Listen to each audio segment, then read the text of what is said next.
c'est Jonas au téléphone de l'agence immobilière WeInvest. Tout carré. Exactement. On a un problème. Maintenant, la balle est dans leur camp. Bienvenue. Oh waouh. Là, pour le coup, il faut faire un sacré effort de projection. C'est fou comme j'ai déjà eu des clients qui juste une petite couche de peinture et la maison, paf, elle a changé. On passe à la suite. Offre envoyée.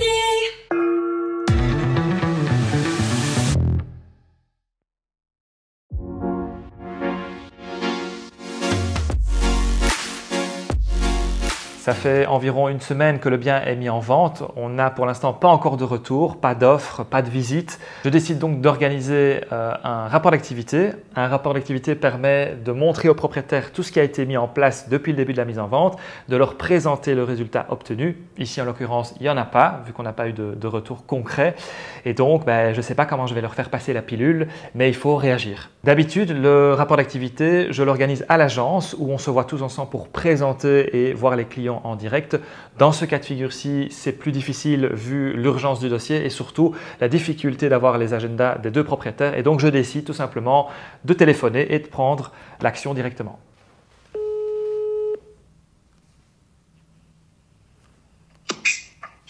Bonjour, c'est Jonas au téléphone de chez WeInvest.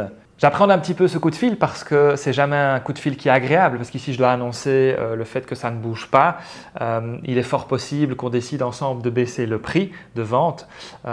Donc voilà, maintenant il faut bien expliquer les choses dans ce cas de figure. Il faut que les propriétaires comprennent vers quoi on doit aller et quand c'est bien expliqué, ensemble on prend les bonnes décisions. Oui, bonjour. Bonjour, vous allez bien? Pas vraiment. Je suppose que vous êtes au courant. Ah non, dites-moi.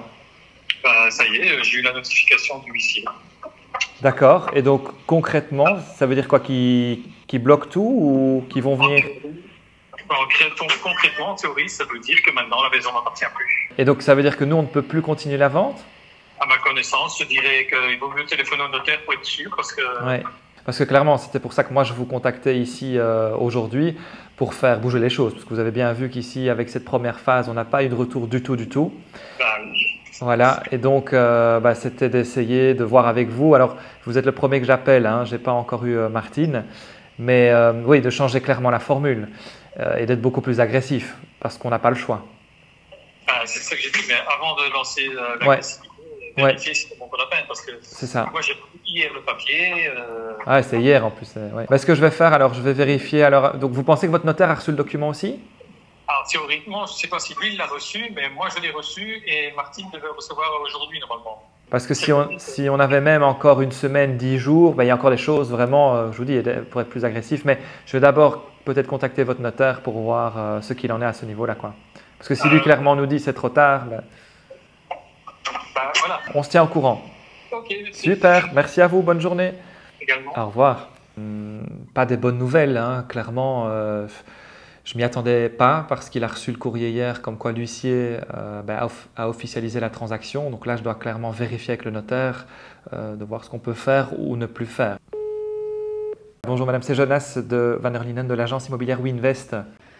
Oui, bonjour. Vous vous souvenez, hein, donc le dossier appelait. Oui. Je viens d'avoir un échange téléphonique avec monsieur pour faire un petit peu le topo et le suivi de la vente. Et il m'annonce que pas plus tard qu'hier, il aurait reçu le courrier de l'huissier qui serait en train de lancer la procédure officielle. Dans le cadre d'une procédure de saisie exécution, la vente de gré à gré est toujours permise.